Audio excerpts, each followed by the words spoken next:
Hey there, fellow investors. Welcome back to our channel, where we break down investing basics in a simple, straightforward way. Today, we're tackling a fundamental step for anyone starting out on Robinhood: how to deposit money into your account. Whether you're a beginner looking to fund your first trade or just need a quick refresher, this guide will get you up and running in no time. Let's dive right in. First things first, make sure you have the Robinhood app downloaded on your phone or access to the website on your computer. If you don't have an account yet, you'll need to sign up. It's free and takes just a couple of minutes. Once you're logged in, head over to the main menu. On the app, tap the account icon, usually represented by a person's silhouette in the bottom right corner. From there, look for the transfers or funding option. This is where the magic happens. You'll see a prompt to add money to your account.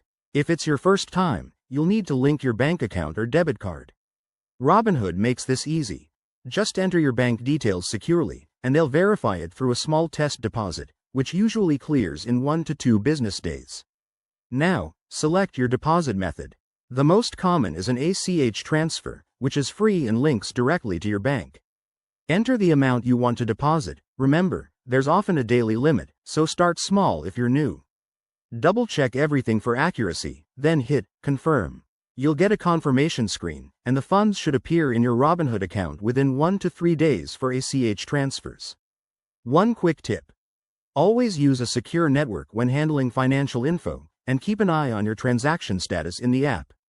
If you run into any issues, like a failed transfer, check Robinhood's help section or contact support. They're pretty responsive. And there you have it. Depositing money into Robinhood is straightforward and hassle-free. Now you're ready to explore stocks, ETFs, or crypto. If you found this helpful, give it a thumbs up, subscribe for more investing tips, and let us know in the comments if you have any questions. Happy investing! See you in the next video.